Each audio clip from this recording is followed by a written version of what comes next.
G'day guys, welcome to another episode of Water Assassin Fishing. Today I'm with the king of the estuary, Mr. Shane Warren, Adam Dodd. Doddy, what are we doing today? Bass fishing today, mate. Not in the estuary today. No. Secret location up high. Secret location. Yep. But we do have a challenge today, don't we? Well, we got a couple of challenges. So walk us through what we're doing today, mate. I'd love to. So earlier in the week, Mr. Shane Warren, Adam Dodd, come to me and he said, I'd love to do a challenge where we go for bass and we use limited gear. And the whole reason for this is because obviously he catches 14 to my one fish, as previously mentioned in other videos. So basically what we're doing today, guys, is we've got three things, or actually technically got four, but we'll talk you through what that means. Dotty has said we're allowed to pick one hard body. Yep. One packet of plastics. Yep. And one packet of jigheads. That's it. That's the only gear we can use. Now, one exception to that, guys, the place that where we are at has had a lot of rain the last couple of weeks. The water is absolutely pumping, as you can see behind us. So murky water, jig heads are obviously going to be a little bit tough in this kind of environment. So what we've opted for is also modifying those jig heads as an option. So we've got these little bad boys there. What do they do, Dotty? Just basically turns your plastic into a little mini spinnerbait, mate. It'll just give it a bit of vibration, a bit of flash through the water, and just entice the bass to come up a bit more. So what it means, guys, is for any of those cod fishers out there that do that kind of thing, I know I've got a lot of you guys as viewers on my channel, it's basically like Dotty said, we're fishing for bass similar to how we'd fish for Murray cod in those murky conditions. So that's an option as well. Now, there was a bloke here this morning, wasn't there? There was. What did he catch? Mate, he got a 50 centimetre bass this morning, so they're here, guys. Spirits are high. Yep. But the challenge, guys, let's do a bit of a walk. I'm going to follow the great man himself as we do it. Not only did he tell me, Dave, we're going to go for bass with limited gear, but we're also doing it with stand-up paddle boards. And as he drags his board, I try and help him, he's got it, across the glass-ridden ground. I'm going to show you what we're doing. We're taking that out into that, and I'm not very stable on this thing here, this little pink Kings board, which is PSI's board, but we're going to have a crack anyway. So let's go through and do a bit of a tour for the viewers as Mr. Adam Dodd gets his gear over there. This is my setup here, PSI's Adventure Kings paddleboard.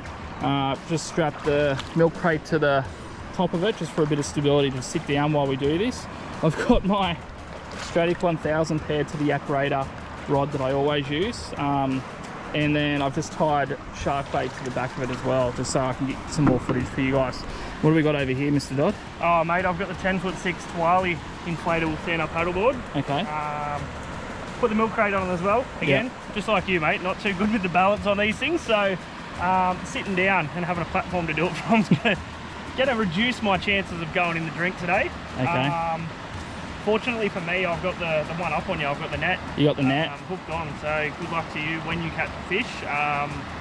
It is a challenge, so I'm not coming to help you. Sorry mate, I'll be swimming, and that doesn't worry me at all, but I am secretly annoyed that I don't have a net. But I'm gonna bring you guys back over here. Sorry, this feels like a bit of an AFL coverage game as we go to the players at half time and we talk about different things, but we're going to talk you guys through what we actually picked there at McCallum's Tucker World there this morning, and we're going to start with the great man himself and why we went with what we did. You want me to go first, mate? You have to. You're the king of the estuary, mate. For my hard body, I have picked the D36 Pro Lure Crank. Reason why I've gone for that, Dave from the get-go said he was going to go surface, sort of semi-subsurface. So I thought I'd mix it up. Like, we can't both go surface. It just wouldn't be in the spirit of the video. Because that's exactly how it went down. So so deeper lure. Gonna run this right against some of the snags, move it into the middle and fish it in the deeper sections as well.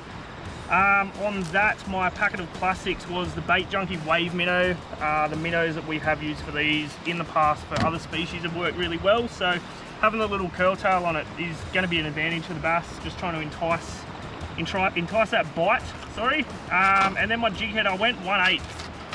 Now, looking at the water, we don't know how deep it is in the middle. The edges look kind of shallow, so that's where the challenge comes into it. I've picked this without knowing how deep the water was, so going to be interesting to see how it works out, mate. Love it. And guys, what I'd love you to do, if you can, in the comment section right now, not at the end after you see what happens, we actually have no idea what's going to happen, but before everything goes down, what would you pick if you had to do this challenge? Yeah. And why? Why would you do what you're doing? Yep, 1 hard body, 1 packet of plastics, 1 packet of jig heads. So guys, to me, I don't have the knowledge that the great man has over here with the bass. I'm more of a cod guy, but what I have done is I've sort of used that cod fishing sort of skill set to bring my knowledge out today and pick what I'm going to do. Obviously, we mentioned it's pretty murky. There's been a lot of rain recently, so the conditions are pretty average. So I've opted for a surface lure, and I know some of the bass people out there, we had a few today, mentioned they wouldn't have done that. My reasoning for that is the splash on top. I'm looking for sort of a lot of surface movement, trying to get something to come up and smash it from behind. So really tight cast into structure, and for that reason I've gone to Strike Pro in this little beetle. Now this one has a double advantage. It is sort of technically subsurface, as you can see from the type of what would you call that, bib there, but I do use it as a surface lure. I like to just sit it there and just twitch it. I was going to go cicada, but we're a little bit later in the month, so there's not too many cicadas around, so the beetle it is. Now I've opted for the Kitech Spider. It's actually called the Little Spider. It's 3.5 inch. Normally I go a little bit smaller than that, but I'm, like Dottie was mentioning before, looking for a little bit bigger lures to try and entice that fish out. Like when it's a bit murky, the smaller lures don't have as much of a profile in the water, so a larger one to give that bigger profile and hopefully a little bit more kick around. These ones have a dual action tail on them, and they've also got some movement at the front of them as well. I've opted for a different color to the actual lure itself, something a little bit brighter. Again, murkier conditions, you know, there's different people consider their, you know, colors differently when you're going for murky water, but I've gone 110, just a little bit lighter than the great man, on a hook size 1. I think I've got 1, 2, 3, I've got 5 there, so five lures that I can lose, and again, as mentioned, we've got that little option as well. What do you reckon, mate? We're into it? We'll need a semi on the trailer. How good, mate? How does it feel to be doing this kind of stuff rather than being on the Hobie, where you've got your luxury of pedaling with your feet and all the bells and whistles, sounders? How do you feel right now? Rather be on the Hobie. Yeah, I know. This is fun. I'm enjoying it. It's something a little bit different. I thought we're actually going to be moving a little bit more. I thought we'll be back in the, because there's a bit of rapids, but it is a little bit more stable than I thought. But definitely going to be a little bit different to me. If I get on a fish, I'm going to want to stand up like I'm on the Hobie. I hope you do, mate, because I'm looking for you to go in with the fish and fighting it in the water. All right, guys, 1-0. Got this little fella on the troll. He's not big, but Dave's just seen it, and now he knows that he's down 1-0. So let's see if we can get into some bigger models, but literally been paddling for 30 seconds, and that little thing is just as big as a lure, so they're pretty hungry in here at the moment, which is great to see.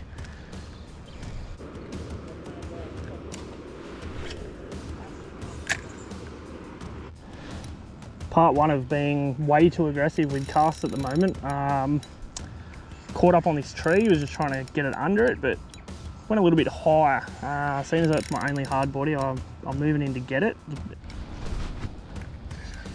Another small fish, guys. He's just come off that rock wall just to the left there, and absolutely smacked this diver. Little fish, but a very aggressive hit. It's good fun chasing these on light gear, but he's absolutely annihilated that. There's another little one. Hope to find the mum soon, get the big ones on the board.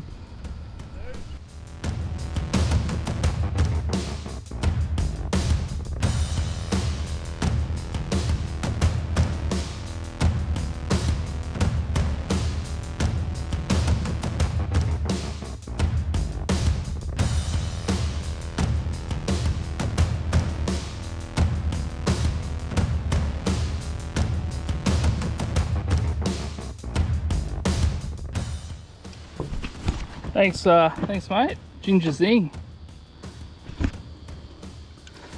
Oh, that was the best thing I've done today. Got another little one on the troll here, guys. Just trolling back past where we were previously fishing. And he's just a little one by the feel of it. So that's 3 to day 0. And he's going to see me bring this fish in. Just get us away from this. So that's the fish we got there, guys. It's only a little one. Unfortunately, due to how sharp their gill plates are, it seems to have put a small hole in the paddle board that was bubbling a bit of water, but I don't know how much trouble we're in, so we're going to go back to where we started and fish around there, because at least that way if we do start deflating, we are not too far away and not too deep of water. So I think that's 3-0 to Dave. He just witnessed this one being caught. Again, it's only a little one, but it's 3-0. We're onto this sandbank over here for a spell. Let's give ourselves a break from being in the yaks for a bit. We have a little bit of a flick around. It's pristine, isn't it?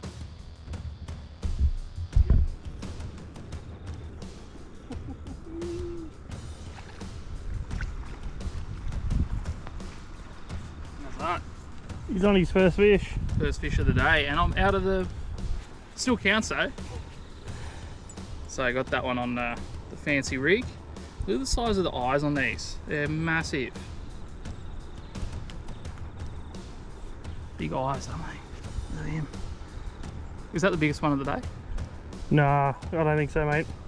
I think my third one was probably a nudge bigger than that. Oh, yeah, I didn't mention the third one, didn't ya?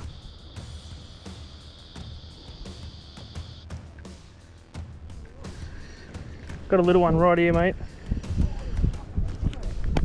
Just heaps of underside. Look at how small they are, bro.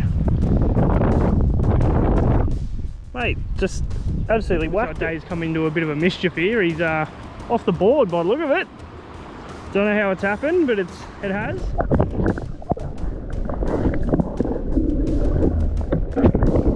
Ooh. Bit of a swim.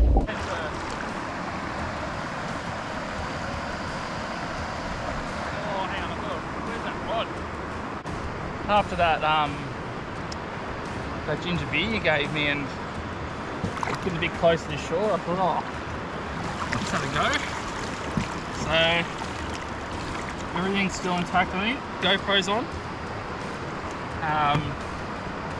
Rod is there, I don't know where the lure is.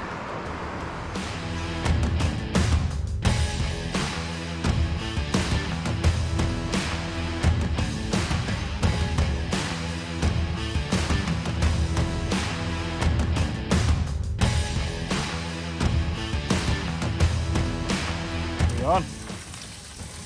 Couple of bacon egg rolls, mate. It's lunchtime.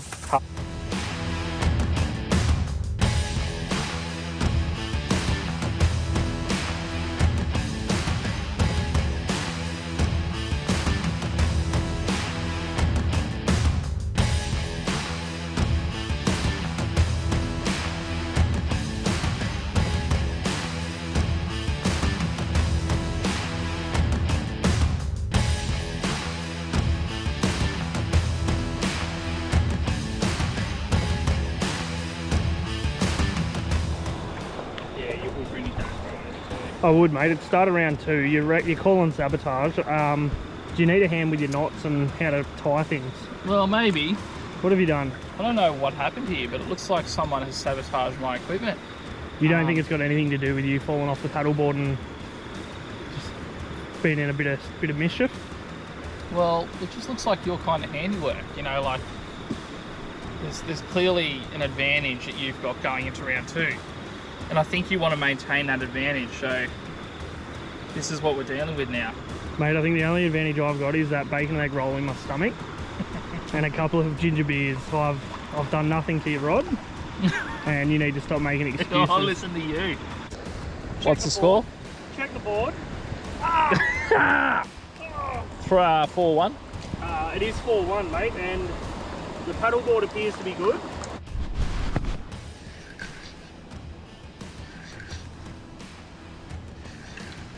Another little one.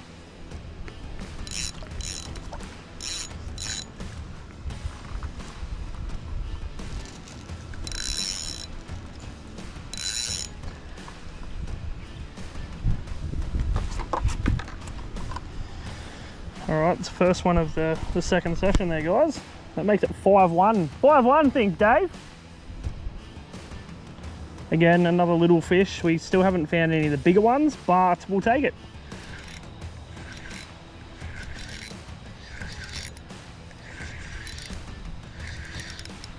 Oh, that one feels a bit better. Bit of head shakes to it. Oh, he's bigger.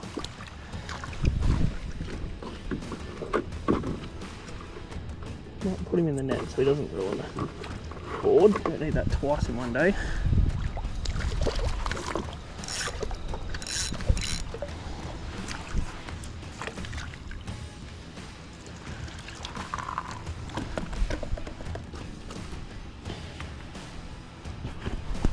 There we go, guys.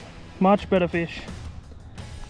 Still not as big as we want it, but that is a much better fish.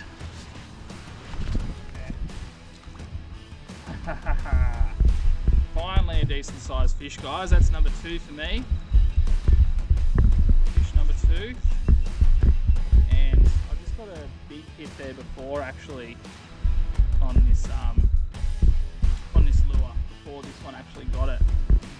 You can see the bass up here are really nice. They don't look like they're biting too much or have too many like battle scars on them. Sometimes bass will have, you know, cuts in the tail, or there might be, you know, scales missing and things like that. These ones look very healthy. So I'm just shaking my head because that actually got me really good.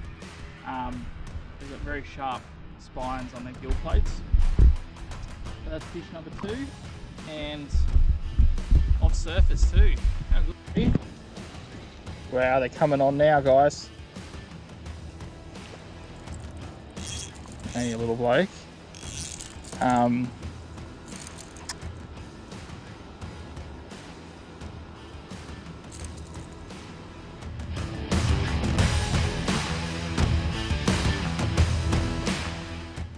So, what's the update? I'm on 6, mate. 6-3.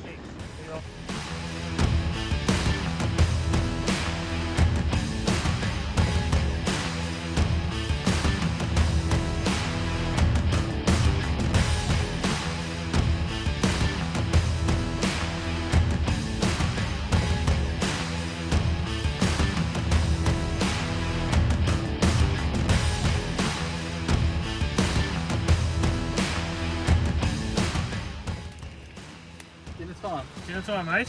What have we done? Tonight we're going to do butter chicken with garlic naan and rice. Bougie. It is very bougie.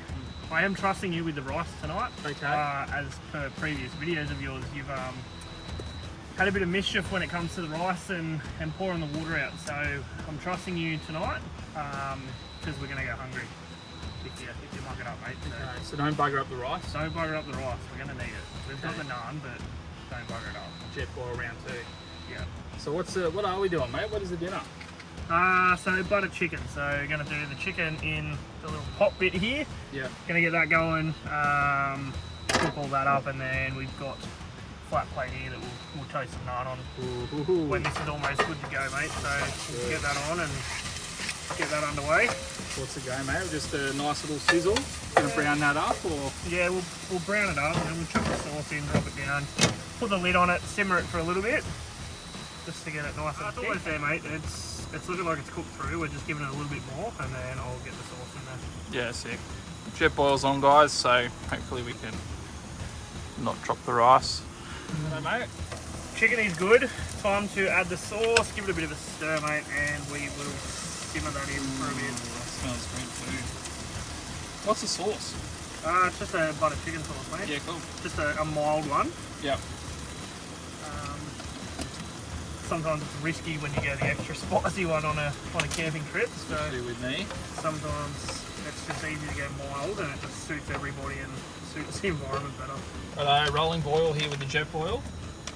And this is a family size. Serves 4. Heat in 2.5 minutes. It's hot. Oh, yes. No. Oh, what the? How bougie is this bloke? Have you got something to stir it with? Pulls out the literal thing that you bring to stir something. Mate, I come prepared. Got a whole kitchen in there, don't you? I'm not eating soup when I go camping, that's for sure. You can't eat soup or something like that. Anyway, so yeah, rice is on, guys. Can eat soup with something like that, though. Imagine that wrapped around. Mate, to go one step Here we go. I've even got the pasta spoon in there. bougiest bloke I know. The pasta spoon is in there. You like the 5-star motel That's how you want it, isn't it? with mosquitoes. That's how you want it. Motel on wheels. It does tell us just to bang it on there with a couple of drops of water on each side as you're doing it. So Nice. into the clean hands. Sizzle Get the that going. shizzle. So you don't use olive oil, you use water. That's interesting. I've always used oil. No, so even when you do it in the oven, mate, you'd basically wrap it in foil, but you put a few drops of water on each side before you do it. Okay. And it just keeps it nice and moist when it comes out. Yeah, right. There you go. Kids at home who watch it. The fun part. Lids on. Away from the campsite.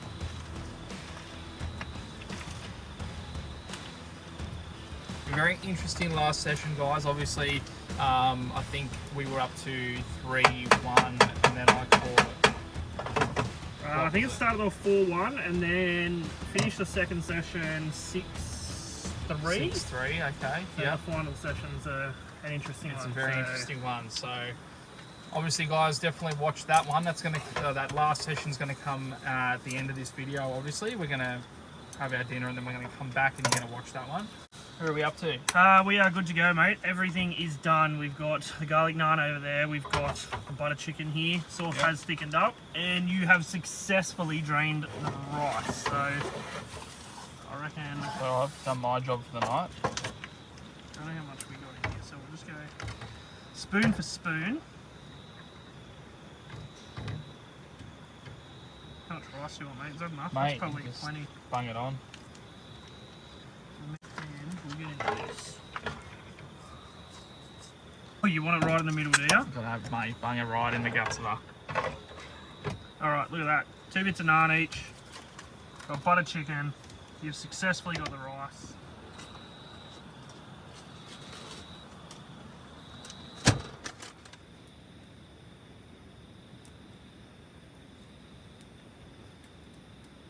That's alright, eh? Can you come camping with me every night? Not bad for a camp meal, eh? That is phenomenal, mate. Give that a solid 10.5 out of 10. I reckon we'll go to an 11 once you put some naan in there. So, So you haven't really given everyone a rundown of dessert. yes. Dessert, I reckon, might be the hero tonight. Well, look, what we decided on, where we're both going to contribute differently to, I guess, the meals, work in collaboration as we were going against each other head to head in the challenge. Yep. Now, obviously, you've created a 10.5 out of 10 meal. I'm going with a Nutella pizza, cooked very bougie-like on the Weber. I brought a 9-litre bottle of gas for that one job. But yeah, we've got a fair bit of cooking, 9 kilos of gas. Yep. fair bit of kit actually for that one. So yeah, that'll be after this. Yep. I don't know how much room we're going to have left, but we'll find it. Mate, we'll fit it. Nutella pizza, like, there's always going to be room for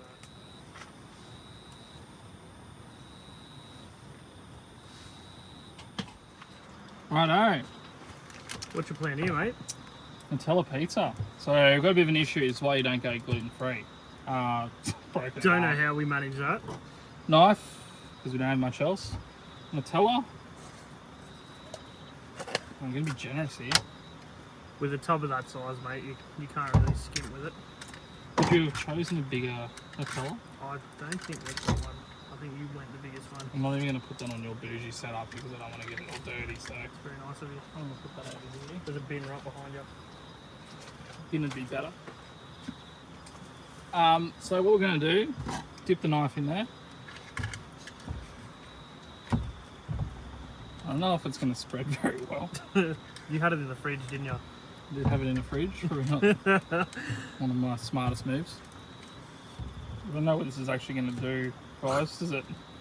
I don't know, mate, but When you heat it up. I'm getting diabetes looking at how much Nutella is on that section. That's yours for sure. It's not. It is. Guys, Nutella biscuits. I've actually never had those before, mate. You're about to. So these are going to go... Do you want to try one? Yeah, try look, one. I reckon we need to taste test these first. Oh, they're good. Mm. Crumble them or? I reckon you'd have to. You just gonna put it, I don't know. It's a gluten-free base, remember? You've probably just cut 6 holes in it. 17. I reckon that's about enough there. What do you reckon? Mate, I reckon you're good on that, yeah. Okay, so that knife's going to be... Okay, now we've got marshmallows.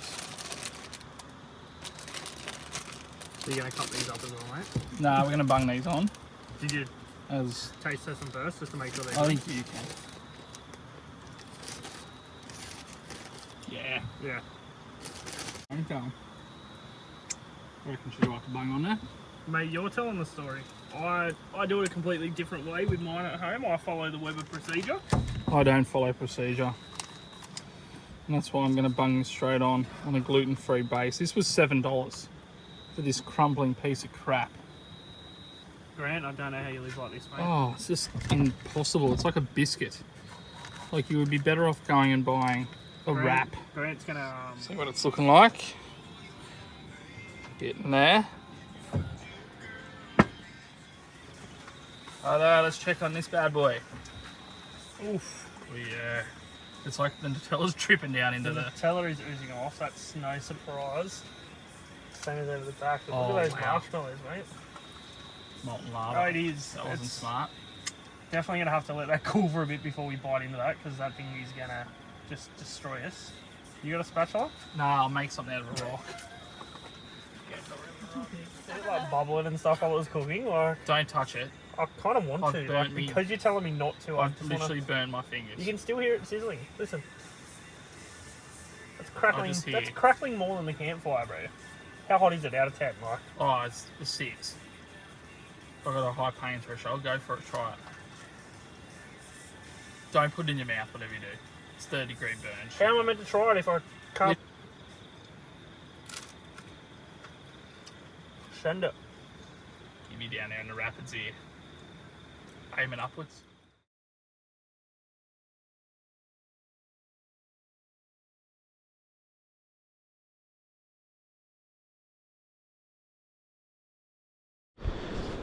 So I just thought to myself, it's getting late.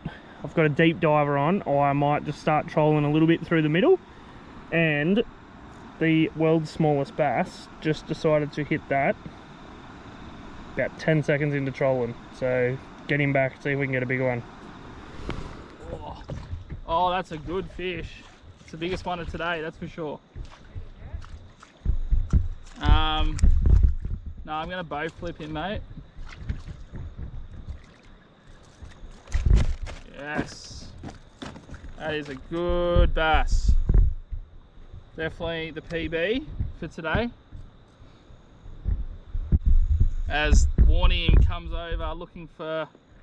You coming to copy me, are you?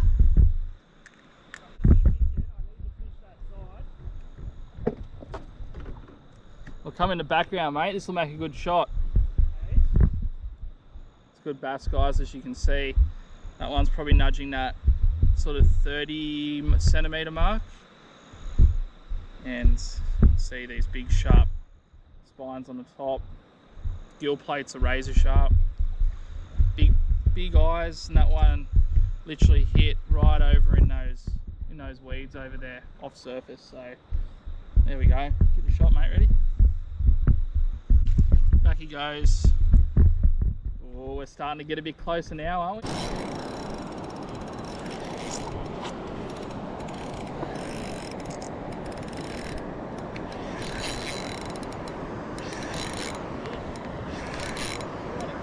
Yeah, man. It feels a much better fish. The man's on another fish.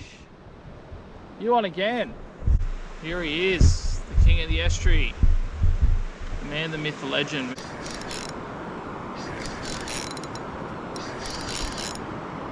My concern is these rapids behind me.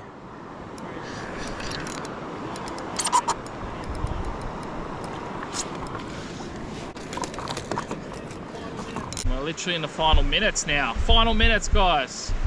And he pulls out that. 2 minutes to go. You still got it? Have you still got it? Okay. Guys, we're gonna call it. We're gonna call it with this last fish. Oh, I thought it was a big fish. Yeah, I saw your rod just buckled, mate. Yeah, I had the drag set pretty light. That way, I knew what was going on, and yeah, he just absolutely hammered it. So what we're gonna do, guys, is we're gonna sign off from now. The great man won the challenge. So you challenged me. You came up with the idea, and you beat me, mate. Came up trumps. How many bass in total did we get? That's 8 for me, mate. 8 and 4 for me. So math is good. 12 bass all up, which isn't bad, guys. End of March.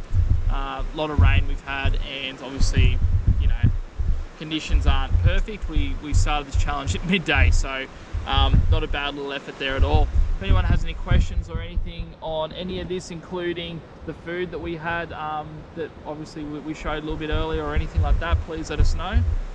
Otherwise, we're going to see you on the next adventure.